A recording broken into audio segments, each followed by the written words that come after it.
হয়েছে। কেমন?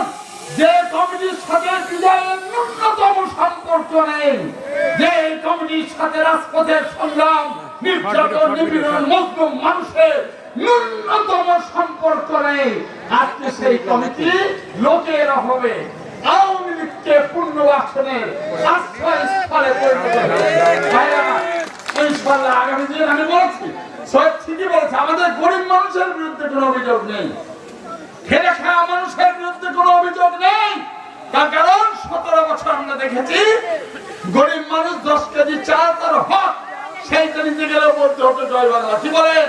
এই গরিব মানুষের বিরুদ্ধে, খেলে খাওয়া মানুষের বিরুদ্ধে, মেহনতি মানুষের বিরুদ্ধে আমাদের কোনো অভিযোগ নেই। আমাদের অভিযোগ শুধুমাত্র যারা মানুষকে কষ্ট দেওয়ার জন্য দায়িত্বহীনরা পুলিশের সাথে থেকে আমার মেহনতি মানুষকে কষ্ট দিয়েছে, তাদের সম্পদ অপহরণ করেছে, তাই তো 17 বছরে 27 জন নেতা কর্মী খুন হয়েছে, 27 জন নেতা কর্মী খুন হয়েছে, 4800 জন নেতা কর্মী জেল হাজতে খেটেছে, কারাগারে ছিল। এই বাইরেও আগামী দিন আমাদের এগিয়ে নিতে হবে।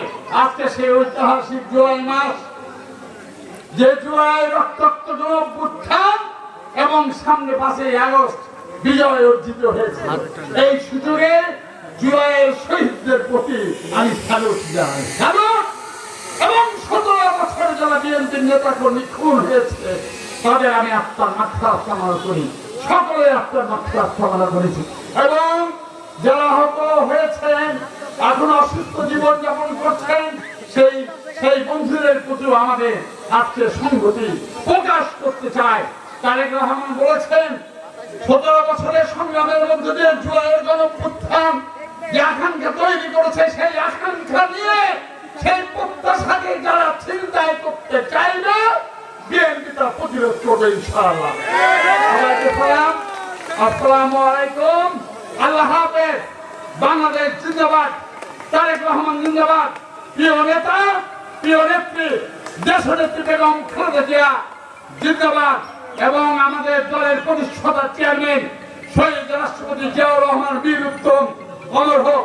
এবং শ্যামপুর ইউনিয়নের এই কষ্টকারী মানুষ বৃষ্টির মধ্যে বসে থেকে জনসংযোগের প্রাথমিক কাজটি যেভাবে শেষ করলেন, আমি আপনাদের আরেকবার ধন্যবাদ।